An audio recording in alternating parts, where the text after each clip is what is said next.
Sallallahu ala Muhammad, sallallahu alaihi wasallam, sallallahu ala Muhammad, sallallahu alaihi wasallam. Ini kalau di Kalimantan saya selawat begini Pak, ikut semua itu jamaah. Di sini nak lihat-lihati Kak. Nah kira barangkali ku nyanyikan gitu. Allah dan para malaikat bersalawat kepada Rasulullah. Masa kita salawat diam-diam jadi? Mudah-mudahan kali lain kita rajin bersalawat kepada Rasulullah Muhammad sallallahu alaihi wasallam. Ibu bapak, saudara-saudara sekalian, teristimewa yang saya muliakan, dua guru saya, Profesor Dr. Basri Hasanuddin, guru saya di Universitas Hasanuddin, dan Profesor Dr. Rahman Geteng, guru saya di Universitas Islam Negeri Makassar. Saya sekaligus meluruskan kepada MC, saya malu, saya belum profesor. Nanti dibilang Prof Hasanuddin, kapan tona profesor lah cak-di. Saya baru doktor, bukan juga MA. Kalau nama lengkap saya ada di situ, Dr. Dasat Latif SSOS, Sarjana Sosial, SAG, Sarjana Agama, MSI, Master Science, PhD, Philosophy of Doctor. Dia bilang, kenapa dua doktornya Ustadz? Karena Alhamdulillah memang saya selesai di dua universitas, doktor di bidang syariah hukum Islam dan doktor di bidang ilmu komunikasi. Ibu bapak, saudara-saudara sekalian, pada kesempatan ini saya bukan mau menasehati, saya bukan mau menceramah, tapi saya hanya ingin menyampaikan kisah-kisah nyata yang mudah-mudahan jadi pelajaran buat kita. Kisah saja saya sampaikan, bukan hoax, bukan sinetron, tapi fakta yang mudah-mudahan jadi pelajaran buat kita, yang ada kaitannya dengan suhu politik yang ada di Polres Makassar. Pertama, suatu ketika Abu Hurairah ini sahabat yang paling banyak meriwayatkan hadis, tidak ada kalah banyak ini. Lari-lari kecil, mau kemana? Ke pasar. Dalam perjalanan menuju ke pasar, lari-lari, dilihat sama Umar. Umar bin Khattab ini, meskipun bukan orang pertama masuk Islam, tapi setelah masuk Islam, luar biasa dalam menegakkan syariat Islam. Didapatlah sama Umar, lari-lari ini Abu Hurairah. Nah bilang Umar, cepok. Tentu dalam kisah tidak ada bilang capok. Ini gayanya Ustaz Dasat supaya enak didengar. Capok. Kalau kita, kau mau kemana? Ada pengumuman penting saya mau sampaikan di pasar. Nah bilang Umar, apa itu pentingnya? Nah bilang, barusan saya dengar Nabi mengucapkan, siapa yang mengucapkan dua kalimat syahadat diyakini sampai mati pasti masuk surga. Nah bilang Abu Hurairah, saya ulangi, Nabi bersabda, siapa yang mengucapkan dua kalimat syahadat diyakini sampai mati pasti masuk surga. Terus Nabi bilang Umar, di mana kamu sampaikan itu pengumuman? Pasar. Tunggu dulu, saya tidak percaya Nabi bilang begitu. Betulkah Nabi bilang begitu? Betul. Tidak percaya Kak. Akhirnya apa? Dia bilang Umar, tunggu dulu, kita pergi ke Nabi. Saya mau cek dulu, apa betul Nabi menyatakan seperti itu? Dalam teori jurnalistik, ini yang disebut check and recheck. Klarifikasi ke sumber. Apa betul sumber mengatakan itu? Lalu Umar bin Khattab bersama Abu Hurairah mendatangi Nabi. Umar berkata, ya Rasulullah, ada ini saya mau tanyakan Ki. Apa? Ini Abu Hurairah dia bilang, katanya Rasulullah mengucapkan, siapa yang syahadat diyakini sampai mati pasti masuk surga. Nabi bilang, Nabi, iya betul, saya barusan sampaikan itu. Tapi ini Abu Hurairah, dia mau sampaikan di pasar, dia umumkan di pasar. Saya khawatir ya Rasul, kalau disampaikan di pasar nanti salah sangka orang. Yang penting syahadat, biar mabuk masuk surga. Yang penting syahadat, biar pabotoro masuk surga. Biar dia tidak sholat, yang penting syahadat masuk surga. Saya khawatir disalahpahami ya Rasul. Apakah sebaiknya? Apakah tidak sebaiknya hal seperti ini tidak disampaikan di pasar, yang saya khawatir nanti dipahami secara keliru. Nabi lalu bersabda, oh tahu, cocok ini Umar, dia bilang, jangan kau sampaikan di pasar karena hal ini nanti disalahpahami oleh orang awam. Dari kejadian ini nih, maka muncullah pepatah Arab yang menjelaskan, yang diungkapkan dengan kalimat likulli makam makal wa likulli makal makam. Setiap ucapan ada tempat yang cocok, dan setiap tempat ada ucapan yang cocok di situ. Ini yang banyak tidak disadari pengguna media sosial. Maka ada tulisan saya itu judulnya antara berita dan kemaslahatan umat. Betul ada faktanya, betul ada kejadiannya, betul ada sumbernya menyatakan, tapi perlu kita klarifikasi dulu, perlu kita cek dulu apa manfaatnya, apa faedahnya, apa gunanya, untuk siapa? Untuk diri saya. Untuk siapa? Untuk rakyat saya. Untuk siapa? Keamanan kita. Untuk siapa? Untuk bangsa kita. Kalau ada faedahnya, ayo kita share. Kalau ternyata bahayanya, musibahnya, kemudaratannya jauh lebih besar dari manfaatnya, yuk tahan saja itu berita, tidak usah disebarkan. Nah, ini berita benar saja tidak boleh disebarkan kalau membahayakan, apalagi kalau berita salah. Berita salah itu bahasa Parisnya, bahasa Perancisnya hoax, bahasa Bugisnya bele-bele. Bahaya. Yang lebih parah lagi, kalau musim pilkada juru bicaranya Mega Belena. Ini yang membuat kita rusak ketika ada pilkada. Sebenarnya bukan calon, tapi siapa? Tim sukses. Sudah mi disuruh bikin baleho 10, bikin kok 10, 5 jina bikin, hilangi 5. Sudah siap, sudah, padahal belum. Timnya kadangkala karena sudah terima sesuatu, misalnya mudah-mudahan tidak ada di Makassar ini. Tapi kalau juru bicaranya tidak mampu menyahan berita-berita atau informasi yang bisa memecah belah kita, maka kepemimpinan, pencalonan kepemimpinan, pemilihan kepemimpinan bukan justru mendapatkan pemimpin yang baik, justru yang kita dapatkan adalah perpecahan. Dan percayalah, ketika kita pecah Pak, tidak mungkin kita bisa beribadah dengan baik. Saya yakin 100% kita bisa dakwah seperti ini, kita bisa ada majelis taklim, kita bisa ada pengajian. Kenapa? Karena kota kita aman. Coba kalau kota kita tidak aman, mana bisa kita ceramah? Lagi ceramah ada kena kita lempar, lempar ke orang botol, mana bisa kita? Maka sebaiknya berita-berita yang bisa memecah belah kita jangan kita share, jangan kita bagi-bagikan. Apalagi kalau berita bohong. Kita dalam Islam mengenal ada yang disebut amal jariah. Tapi jangan salah, ada juga yang disebut dosa jariah. Kayak Ustaz, Bapak menyebarkan misalnya berita bohong, lalu orang yang kita fitnah dalam berita itu hancur masa depannya, malu satu keluarga, 7 keturunan dia hilang, malu 7 keturunan, maka yang menyebarkan fitnah itu akan mendapat dosanya meskipun yang menyebarkan tersebut sudah ada di alam kubur. Rukun Islam ada 5. Satu di antaranya menunaikan ibadah haji. Tapi kan orang yang sudah mampu fisik dan materi, tapi ada disebut waiting list sehingga menunggu sampai belasan tahun. Maka jangan khawatir, boleh haji kecil. Itulah umroh. Saya mengajak kepada kaum muslimin yang ingin umroh bersama saya Dasat Latif.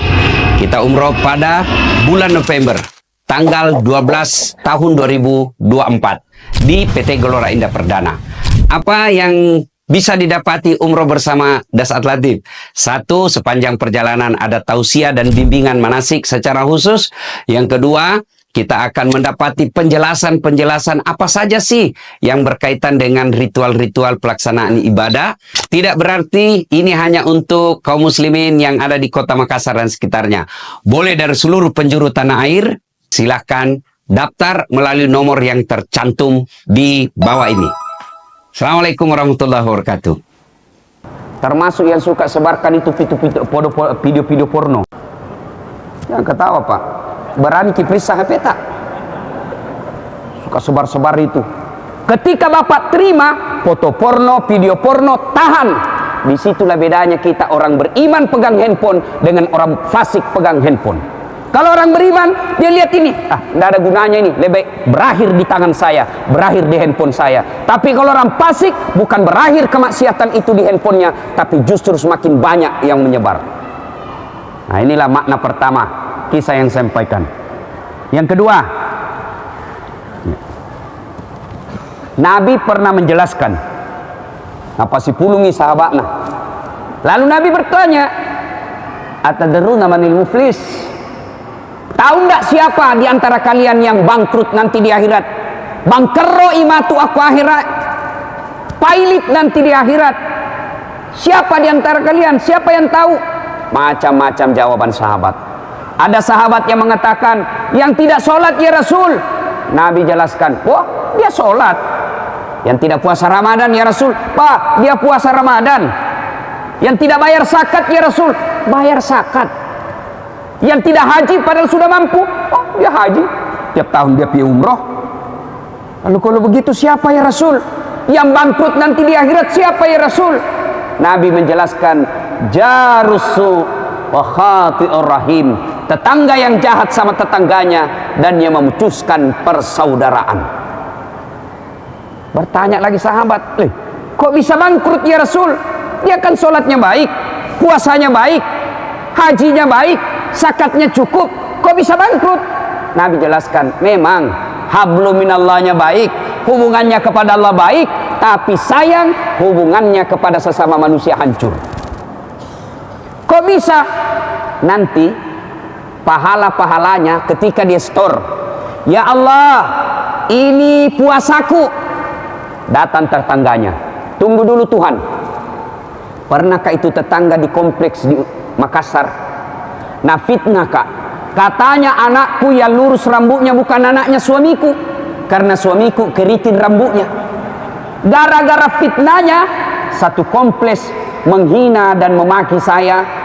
Akhirnya saya tinggalkan itu kompleks, kasihan. Nah taruh siri, hari ini saya minta keadilan. Allah berfirman, oh kalau begitu ambil dia punya puasa. Nah setor tadi puasanya ya, diambil di puasanya. Nah setor lagi salatnya, ya Allah ini salatku, datang lagi, tunggu dulu Tuhan. Pernahkah juga tetangga itu? Nah serobot tanahku, mentan-mentan dia aparat, ada tembakna, ada borgolna, pahen ambil tanahku 2 jengkal. Kan banyak orang bikin pagar kalasi Pak. Gimana kalasinya? Bikin pagar pertama, patoknya di dalam, bambunya di luar. 2 bulan kemudian patoknya nak kasih di luar. Dilihat sama tetangganya, langsung angkat pistolnya. Langsung mundur tetangga. 3 bulan kemudian keluar lagi, sampai 1 tahun bikin pagar, nah ambil tanahnya tetangganya 30 cm. Gara-gara tanahku diambil 30 cm, setiap hujan banjir rumahku. Kenapa? Tidak ada gotku. Saya minta keadilan hari ini ya Allah. Allah berfirman, kalau begitu ambil dia punya sholat, alasan pajana, ambil lagi sholatnya, habis mi puasanya, habis mi sholatnya, dia setor lagi hajinya, ya Allah ini hajiku. Datang lagi tetangganya, saya juga pernah difitnah, katanya mobilku hasil korupsi, gara-gara fitnahnya saya ditunda pangkatku 5 tahun. Saya minta keadilan hari ini. Allah berfirman, kalau begitu ambil hajinya, habis semua amalnya, capuk mana dia malakna. Masih datang tetangganya, Tuhan saya juga pernah difitnah. Nah bila minian tadi banyak amalnya, bagaimana caranya Tuhan? Nah habis mini amalku, di nagaga malakku ya puang. Akhirnya Allah berfirman, supaya adil, ambil dosanya orang yang pernah kau sakiti. Na'udzubillah min zalik. Habis amal-amalnya berupa hablumnalnya untuk membayar dosa-dosanya kepada sesama manusia. Maka supaya tidak terjadi hal seperti itu, tujuan salah satu tablik akbar ini, kita menghindari kebangkrutan seperti itu. Dan alhamdulillah, penggagas tablik akbar ini polisi. Mantap. Kalau Yayasan Al-Markas bikin tablik akbar tidak spesial. Kenapa? Memang kerjanya di situ. Tapi kalau polisi bikin tablik akbar luar biasa. Cuma jangan datang karena takut sama komandan. Karena kalau bapak takut sama komandan, hilang komandan, ai lepek sih. Ya bapak, saudara-saudara sekalian yang saya hormati. Nah, apa biasa yang memutuskan persaudaraan? Yang membuat orang salah-salah, yang membuat orang bermusuhan? Apa biasanya? Satu, serakah. Serakah ini membuaja, balala. Waktu Nabi Isra Mi'raj dikasih lihat orang yang serakah itu badannya manusia, tangannya manusia, perutnya manusia, tapi mukanya monyet. Nabi tanya, siapa itu? Jelek mukanya monyet. Nabi bilang, malaikat Jibril, itu umatmu yang serakah waktu hidup di dunia. Coba lihat monyet, Pak. Tahu monyet toh? Tahu monyet? Coba lihat itu monyet. Kasih pisang, dia makan. Penuh mulutnya, kasih lagi, dia tolak. Tidak. Nah, pegang tangan kanannya. Kasih lagi, dia tolak. Tidak. Pegang tangan kirinya. Coba, penuhi mulutnya, tangan kanannya ada, tangan kirinya ada. Kasih lagi pisang, nah pegang kaki kanannya. Coba itu monyet, kasih lagi, kaki kirinya lagi pegang, Pak. Kasih temannya, masih nerebut. Penuh mulut, penuh tangan, penuh dua-dua kaki. Kasih temannya, masih nerebut. Monyet. Itu monyet. Jadi kalau ada aparat yang bersifat serakah, tunggu mi Pak. Nah polisi ki teman tak. Nah tangkap ki KPK. Kalau orang serakah gitu Pak, sudah punya gaji tak 50 juta. Nah ada orang kodong itu gajinya 800.000 satu bulan, bisa hidup 2 anaknya. Ini sudah gaji 50 juta, 1 anak, 1 istri, masih mencuri. Apa namanya kalau bukan serakah? Ini yang bisa memecah belah kita, serakah. Dia mi kepala ini, dia mi bagian ini, dia mi ini. Akhirnya orang bilang, ambek mua mi celaka. Dan orang kalau serakah, barangkali orang tidak negur kita, tapi lambat laun apa? Nah tinggalkan ki. Lambat laun apa? Nah jauhi ki. Lambat laun apa? Tidak ada mau temani ki. Akhirnya putus persaudaraan. Gara-gara apa? Serakah. Kan orang Bugis itu kan ada filosofinya. Padaidi, padaelo. Sipatuo, sipatokong. Malilu, sipakainga. Mali, siparappe. Mega, ibage-bage, cek dek tak cek dek tak. Orang Bugis yang banyak kita lihat sekarang di negara apa? Malako, malatoka. Hancurlah. Ini serakah ini Pak. Kalau rakyat biasa serakah, insya Allah masih bisa ditangkap. Tapi yang lebih parah Pak, kalau penegak hukum serakah, hancur negara kita. Nah ini tujuannya kita tablik akbar, supaya ada faedah yang kita dapat bawa pulang. Jangan sampai kita selesai pengajian tidak ada faedah yang kita bawa pulang. Pecahnya kita ini pertama serakah. Yang kedua, yang saya amati sebab pecahnya persaudaraan ini apa? Sombong, matempo, macingkang, maborro. Nah itu. Apa yang membuat orang biasa sombong? Satu, ilmu. Jangan sombong gara-gara ilmu. Kalau Allah mau cabut kita punya ilmu, nah kasih pikun ki Pak.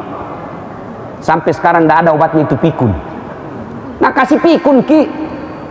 Ada orang Pak tinggi sekali, banyak sekali sekolahnya, begitu pensiun mulai pikun-pikun. Setiap mau pergi kerja selama ini dia cium istrinya. Begitu dia pensiun tidak pernah cium istrinya. Dikomplain sama istrinya, Pak mau mini 2 minggu ndak pernah kita cium-cium kak kalau mau pergi. Langsung sudah bilang suaminya, astagfirullah, berarti siapa ku cium selama ini? Ternyata pembantu dan cium.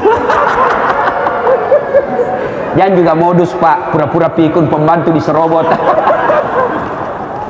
Coba pak, orang kalau sombong Allah cabut pikun, tidak bisa dibedakan mana istri, mana pembantu. Apalagi membuat biasa orang sombong. Apa? Pangkat. Wow, dari 1 barik-barik naik 3 bunga, naik 1 bintang, naik. Tangkis itu pensiun. Apa ya? Bisa lawan pensiun. Biar 11 kali sama Kapolri, kalau cukup umur tak masuk ke bos. Nah, ya, tak boleh orang sombong dengan pangkat. Orang pangkat sombong tidak disenangi oleh Allah. Nabi menjelaskan, ya, dalam hadits qudsi ada 3 temannya setan. Temannya setan. Salah satu diantaranya teman setan itu yaitu ghaniyun mutakabbir, orang kaya yang sombong. Kaya jabatan, pejabat, maka sombong, temannya setan. Kaya ilmu, sombong, ilmuwan, temannya setan. Kaya pangkat, sombong, temannya setan. Itu orang kaya, pangkat, sombong, temannya setan. Tapi orang masih bilang wajar tahu, ada pangkatna, tinggi sekolahna, sombong masih wajar. Tapi dongo, tidak ada pangkatna, jelek mukana, miskin, bau kalepakna, bukan lagi temannya setan, dia sudah jadi setan pak. Apalagi yang membuat biasa orang sombong selain ilmu, selain pangkat, apalagi gagah, gambar cantik. Jangan kipak. Ibu-ibu mau sombong gara-gara cantik, 17 tahun memang masih cantik ki, 17 tahun, tapi balik itu 17. Balik mi 71 masih cantik kita, lewat mi 17 tahun. Semua orang kalau tersenyum ki satu komplek terpesona. 71 senyum ki cucu talari. Kenapa? Nak kira mau digigit. Jangan sombong. Satu sifat yang paling dibenci Allah, Fir'aun abadi dalam neraka, haram masuk surga, bukan karena menserikatkan Allah, tapi karena kesombongannya. Dan puncak kesombongannya Fir'aun, dia lantik dirinya jadi Tuhan, maka Allah haramkan dia masuk surga. Fir'aun sombong, dia gagah. Orang Eropa menyebutnya Ramses. Gagah, tinggi pangkatnya, dia bangsawan, istananya dilapisi emas, prajuritnya tidak ada yang berani lihat matanya. Sombong, tidak ada yang suka. Allah melaknatnya, manusia tidak menyukainya. Mana buktinya? Fir'aun tidak ada yang suka. Sampai detik ini tidak ada polisi mau kasih nama anaknya Fir'aun. Tidak mentang-mentang dia, wah, kasih nama anak Fir'aun, ada di Quran, bangsawan, terkenal, kasih nama Fir'aun. Tidak ada pak. Begitu Allah laknat itu Fir'aun, tidak ada orang mau kasih nama anaknya Fir'aun. Sombong, tidak ada yang senang. Kenapa iblis keluar dari sorga? Kenapa iblis keluar dari sorga? Diharamkan ketika dalam sorga, diusir keluar dari sorga. Apa karena dia syirik? Apa karena dia tidak sholat? Tidak. Kenapa? Karena dia sombong. Diciptakan Adam, iblis, hormat kau kepada Adam sebagai makhlukku paling mulia. Apa kata iblis? Teh aja, bajiki. Iblis, kata iblis, Adam baru diciptakan, saya sudah lama, nak senior. Masa senior homa sama junior? Pacetong. Coba.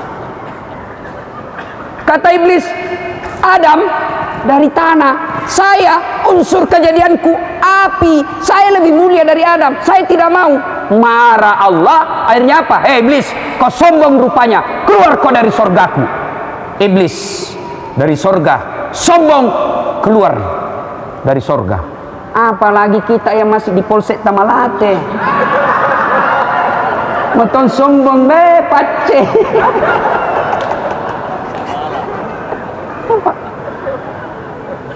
Sombong menyebabkan orang pecah. Jadi hilangkan itu rasa sombong. Alangkah bahagianya kita pak, tinggi pangkat, tinggi sekolah, duit banyak, populer, tawadu. Wah, orang seperti itu Pak, luar biasa. Pak, Bapak ini polisi, salah satu bentuk kesombongan itu tidak mau beribadah. Itu sombong itu Pak. Itu biasa saya kalau polisi saya bilang, Bapak pakaian lengkap, datang ke masjid, sujud, pakaian lengkap pergi masjid. Orang semua bilang, tahu, hebat nah, polisi Gus, punya sembahyang. Bapak, itu polisi, keterlaluan kalau tidak bersyukur kepada Allah. Ada Bapak nikmat yang Allah kasih itu polisi Pak. Apa itu? Nikmat status sosial. Itu polisi Pak, biar tamatan ini yang di apa ini yang Batua satu-satu di sini. Di jalan raya Pak, tidak ada yang berani lambung Ki. Kalau Bapak pakai itu seragamnya, status sosial Pak, orang hormat sama kita. Saya saja tinggi sekolahku kalau ketemu polisi, kadang-kadang takut-takut tau nggak ditilang ini kapan. Status sosial itu disyukuri, jangan sombong. Baru-baru saya pulang ceramah dari Roma, Itali. Saya diundang ke Napoli, kemudian Milan, kemudian Roma. Saya bilang sama PPI, Persatuan Pelajar Indonesia, kalian tidak boleh malu dengan Islam. Sampaikan, dakwakan Islam tidak mesti dengan kata-kata. Dengan cara apa? Kau jangan malu sholat di tempat umum, karena mencari masjid di sana Pak sangat sulit. Ada yang tanya, Ustadz, bagaimana kalau kita mau sholat? Tidak ada tempat. Sholatlah di depan umum, di tempat umum. Malu-malu Ustadz, jangan malu. Itu bagian dari dakwah. Akhirnya saya Pak, tiba waktu sholat, nah saya sudah bilangi anak-anak begini, terus saya kasih contoh. Sholatlah saya di terminal kereta api. Nah lihat-lihat ke semua orang. Seumur-umur saya jadi ustadz kan saya kemana-mana pakai begini Pak, pakai gamis. Biar saya di luar negeri. Begitu saya masuk hotel, resepsionisnya nakira Kak Koki. Wih, hancur tongku rasa hidupku. Nah bilang, you cheap. Dia bilang, kamu tukang masak. Saya ustadz. Saya bilang, ini di negaraku baju begini, ustadz. Ini mubalik kalau di negara saya. Nah bilang, iya, di negaramu mubalik, tapi di sini kau baju begitu, koki. Hancur juga saya. Coba, kembali polisi Pak. Pak, bayangkan kalau tinggi pangkat tak, lengkap kita punya lambang-lambang. Masuk waktu sholat, mobil polisi tak yang ada tulisannya polisi menyala-menyala, masuk parkiran masjid, sholat 2 rakaat, kemudian berjamaah, sudah itu dia sholat lagi rawatib, berdoa dengan baik, baru keluar. Meskipun Bapak tidak mengucapkan ayat-ayat dan hadis, orang percaya Bapak dakwah Islamnya mantap. Itu namanya mensiarkan Islam melalui jabatan kita. Tapi jangan malah sombong. Jangan. Kenapa kau langgar ini? Kau tidak lihat ini rambu-rambu? Saya lihat Pak. Kenapa kau langgar? Saya tidak lihat Ki. Hancur juga ini. Ya Ibu Bapak saudara-saudara sekalian. Yang ketiga, yang ini saya sampaikan kisah Umar. Tahu kan Umar bin Khattab? Itu Umar bin Khattab ketika Abu Bakar Siddiq sakit dan Abu Bakar Siddiq menyadari sebentar lagi ajal menjemput, maka Abu Bakar Siddiq kumpulkan seluruh sahabat. Saudara-saudara sekalian, kau lihat nih, semakin sakit saya, sebentar lagi saya rasa ajal menjemput saya. Saya mau sebelum saya meninggal dunia ada yang gantikan saya sebagai khalifah. Abu Bakar gelarnya Khalifah. Umar bin Khattab gelarnya Amirul Mukminin. Khalifah. Saya mau ada yang gantikan saya. Siapa di antara kalian? Lalu Abu Bakar berkata, saya percayakan kepada Umar bin Khattab untuk ganti saya. Dia dengar Umar Pak. Siapa? Umar. Saya. Berarti aja. Nggak mau saya. Akhirnya pulang Umar. Dia tinggalkan itu tempat rumahnya Abu Bakar, pergi Umar. Abu Bakar tetap menyegaskan, insya Allah saya wafat, saya serahkan kepemimpinan saya kepada Umar bin Khattab. Ini kalau sistem demokrasi negara modern disebut penunjukan langsung. Saya tunjuk Umar bin Khattab. Setuju? Setuju. Maka diterimalah usulan Abu Bakar, Umar yang menggantikannya. Umar tahu, lalu dari rumahnya Umar dia datang kepada Abu Bakar Siddiq, marah dan keberatan. Abu Bakar, kenapa kau tunjuk saya menggantikanmu? Kau tahu kan saya tidak mau. Kenapa kau ngotot untuk minta gantikan kamu? Saya tidak mau. Dia bilang, Abu Bakar, justru saya tahunya kau tidak mau, maka ku tunjuk kau. Seandainya saya tahu kau mau, dah ku tunjuk kau capok. Nah, coba kalau para politisi begini, Pak. Aman orang, Pak. Aman. Itu orang banyak sekali mau jadi gubernur, mau jadi bupati, jadi wali kota. Belum pernah lihat kondisinya di neraka, Pak. Pernah dipacilikan di neraka itu bupati. Bagaimana kondisinya nanti di neraka? Oh, ambil semua, ambil kok. Tiamat nake. Ambil, Pak. Orang kalau pejabat banyak pertanyaannya, Pak. Kalau kita rakyat biasa, apalagi miskin, apa yang nak tanyakan, Ki? Nabilah malaikat tu, salam aku tayang. Kami itu, jai dulu gayamu. Mulai mako, mana mobilmu motong kau dibukakan pintu nah. Sini mako ditanya, mana buka? Siapa tuan? Tunggu dulu, orang baru datang. Wah, mulailah ditanya, Pak. Itu jam tanganmu Rolex dari mana? Kalau dilihat gajimu sama tunjanganmu tidak bisa kau beli itu. Dari mana? Anu Tuhan. Anu apa? Panas saya. Wah, tidak jelas, Pak, sumbernya. Ditinju matanya. Pak. Mau lari ditarik lagi. Belum, Pi. Itu pelek mobilmu dari mana? 20 juta. Dari mana kau beli? Dari mana itu? Anu apa? Pak, ditembelin lagi. Coba, Pak. Itu anakmu? Handphone nata 20 juta dari mana itu? Tidak mungkin kalau dilihat gajimu. Anu apa? Pak. Oh, lebih banyak anu-anunya, Pak. Akhirnya apa? Masuk tonji sorga, Pak. Tapi baba belur nih. Apa? Cucung. Keluar mi giginya, bawah mi matanya. Masuk tonji sorga. Ketemu tadi itu pembantunya orang miskin. Maga kipuang. Kenapa dah hancur muka tak? Jangan banyak bicara di situ. Dari mana, Ki? Nah, saya 2 tahun Mbak di surga ini, kenapa Ki baru muncul? Nah, bilang, terlambat, Kak. Nah, bilang, kenapa bisa terlambat? Kukira dulu mobil tak 5 waktu itu. Nah, bilang, itu mi mobil Mas, kan pertanyaannya. Hancur, Ki, Pak. Coba, kalau semua pejabat menyadari hal-hal seperti ini, Pak, insya Allah.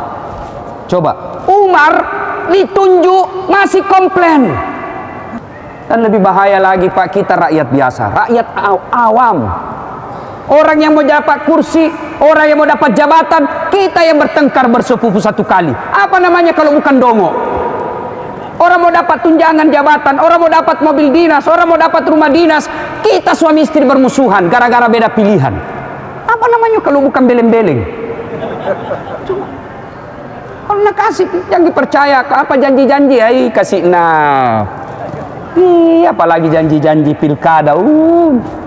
Anda bisa kena janji surga, na janji tungki surga, Pak.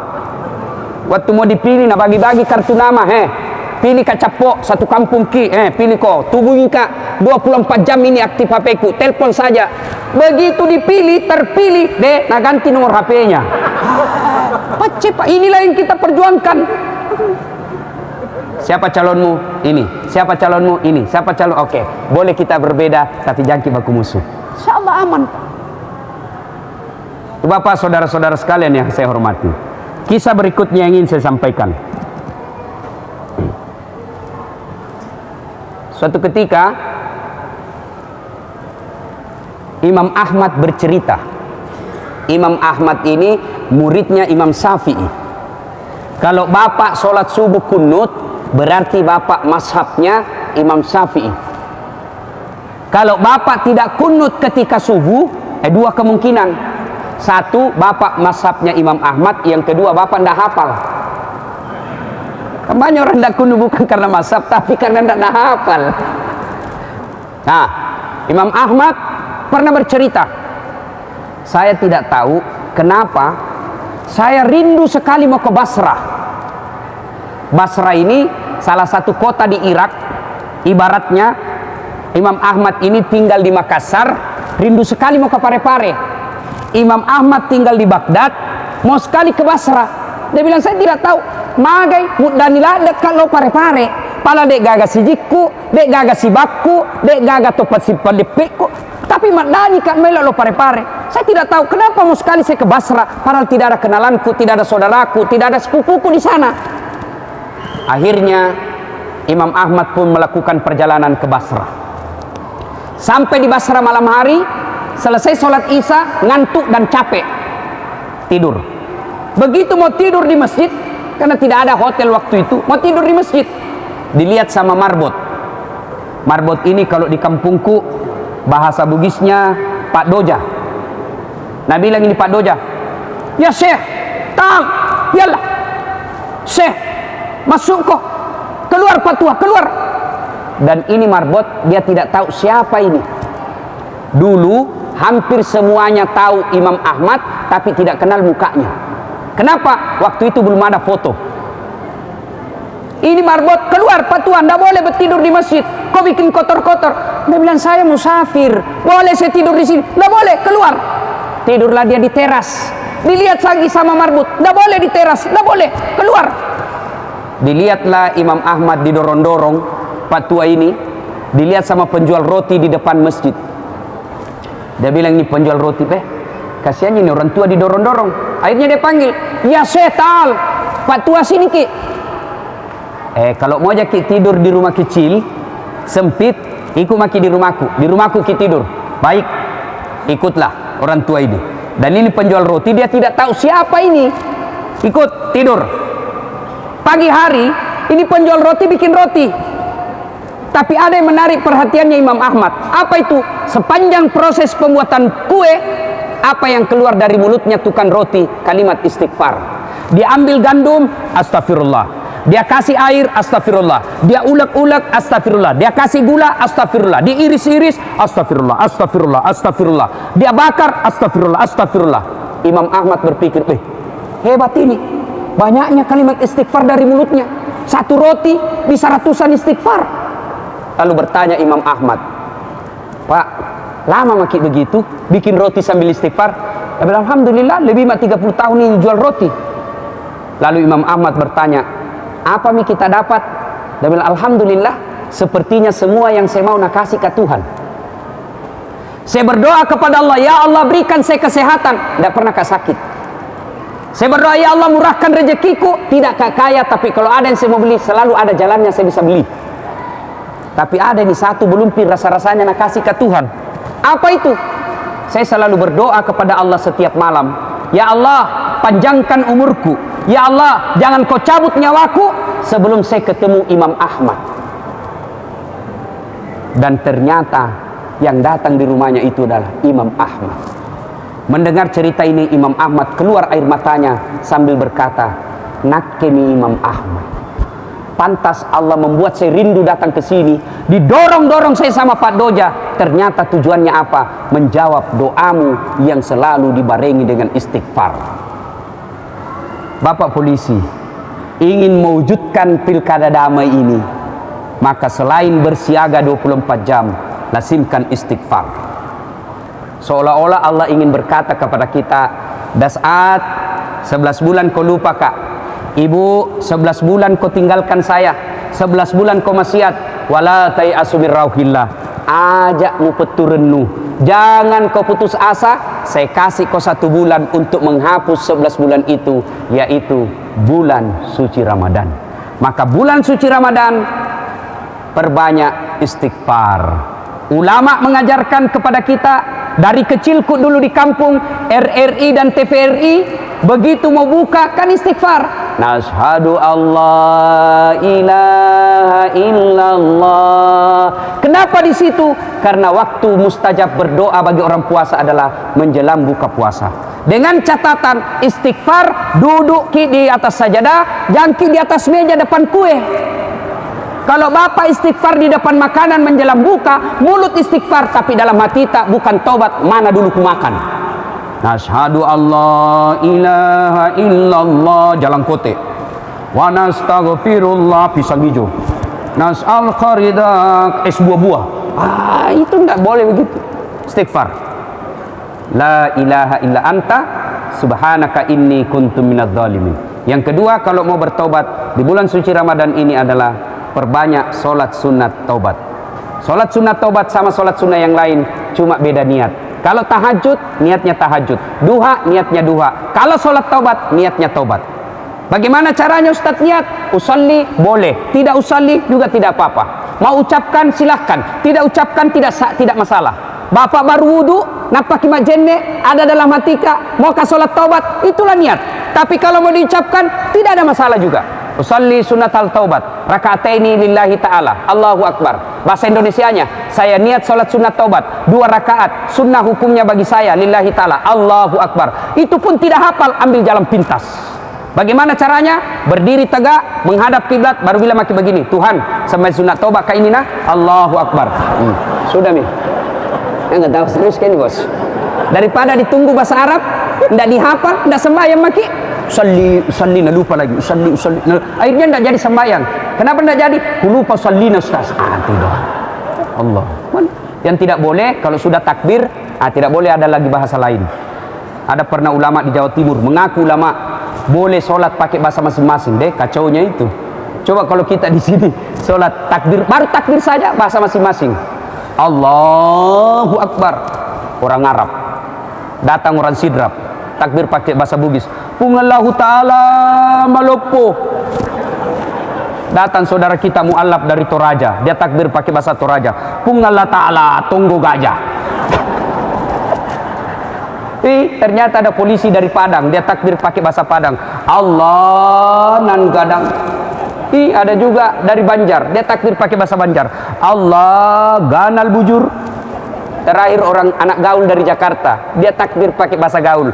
Allah gede banget gitu loh. Itu makanya penting itu persatuan, Pak. Baru dalam sholat kalau kita tidak bersatu, kacau, Pak. Nah, ibu bapak saudara-saudara sekalian, Ramadan sholat sunat taubat. Waktunya paling bagus selesai maghrib, tunggu isya, sholat taubat. Ada polisi bilang, Ustaz, kita mau taraweh, mau sholat taubat Ustaz, tapi kita pengamanan masjid. Bapak juga dapat pahalanya, pahala pengamanan. Yang penting tetap sholat di rumah, sholat. Bagaimana caranya sholat taubat? Sama sholat sunnah yang lain. Kapan taubatnya? Sujud terakhir. Sujud terakhir. Boleh diucapkan, ada ulama mengatakan tidak boleh, ada juga mengucapkan. Kalau sudah terjadi hal seperti itu, lebih tidak usah ucapkan, dalam hati saja. Anggaplah ini dalam hati, Pak, anggaplah. Karena kalau saya jelaskan ke dalam hati pasti tidak mengerti. Anggap dalam hati, anggap. Begini dalam hatinya, anggap dalam hati. Ya Allah, ampuni saya. Tadi di kantor saya hilap, ya Allah. Ku pegang tangannya sekretarisku. Nah pegang nggak juga, akhirnya aku pegang-pegang Tuhan. Ya Allah, maafkan saya Allah. Cakap lupa kapuan. Maafkan saya. Lebih penting dari itu ya Allah, berikan saya kemampuan untuk tidak mengulangnya. Rabbana la tusik qulubana ba'da is hadaitana wa hab lana min ladunka rahmah. Jangan kau palingkan hati hamba, jangan kau sesatkan hati hamba setelah engkau berikan hidayah dalam diri hamba. Karena tanpa hidayah, Pak, biasanya kita tobat ulang. Ada suatu ketika datang pemuda kepada Nabi, ya Rasulullah, saya banyak dosa. Nabi lalu bersabda, kau bertobat, tapi besok ku ulang lagi. Nabi bilang, tobat kau lagi, ku ulang lagi, tobat kau lagi. Ini anak muda bilang, berarti banyak itu dosaku ya Rasul. Lalu Nabi menjelaskan, dosamu banyak, tapi ampunan Allah jauh lebih banyak. Insya Allah. Bapak saudara-saudara sekalian, inilah tausiah kita pada taklim kita kali ini. Mudah-mudahan ada manfaat. Atas nama pribadi, menyampaikan selamat datang kepada Bapak Kapolres Tabes, Pak Irwan Anwar. Kita bekerja sama, Pak. Nabi menjelaskan, apabila kalian melihat kebatilan, kemungkaran, maka cegahlah. Dengan cara apa? Satu, dengan tanganmu. Tangan ini simbol kekuasaan. Polisi punya tugas. Tidak bisa saya pergi tangkap narkoba, nanti saya nambah orang. Tidak bisa dengan tangan, maka kata Nabi, pabilizani, dengan mulutmu. Saya punya urusan. Pak Polres Tabes dengan tangan, saya dengan lisan, masyarakat dengan cara apa? Kata Nabi, tidak ada kekuasaanmu, tidak bisa kau juga ceramah, bukan kau ulama. Maka Nabi katakan, tegurlah dengan iman, tegurlah dalam hati, tapi ketahuilah menegur dalam hati adalah selama-selama iman. Paling tidak kita tidak berpartisipasi dalam kejahatan itu. InsyaAllah ketiga komponen ini bersatu padu, maka negara kita akan aman, damai dan sejahtera. InsyaAllah. Demikian, mudah-mudahan ada manfaat. Sebelum saya akhiri, saya mau tanya dan tolong dijawab dengan jujur. Sebelum saya akhiri, kira-kira ada semua HP tak, Pak? Ada semua HP tak? Ada. Itu HP kalau dipakai terus kenapa? Lobet. Kalau lobet ki diapai? Cas. Kalau tidak dicas ki ngapai? Mati. Kalau mati masih bisa dipakai nelpon. Nah, ada pulsa tak? HP baru. Nama kulle, Pak. Mana HP baru punya pulsana, tapi lobet punya HP habis HP na? Tidak bisa dipakai kalau tidak ada baterainya.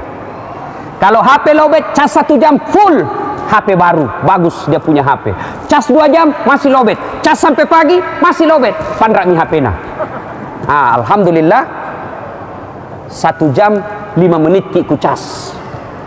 Baru ki selesai ku cas, Pak. 1 jam lebih. Kalau selesai ki dengar dakwah ini, lalu kita hilangkan rasa sombong, hilang kita punya keserakahan, kita mengabdi dengan sepenuh hati, kita mengabdi sebagai abdi negara, kita jaga persatuan, tidak meremehkan orang lain. Alhamdulillah, berarti HP tak bagus, iman tak baik. Inilah yang Allah hadiahkan dalam Al-Quran. Bismillahirrahmanirrahim. Innamal mu'minuna alladzina isa sukirallah wajilat qulubuhum. Baik imannya.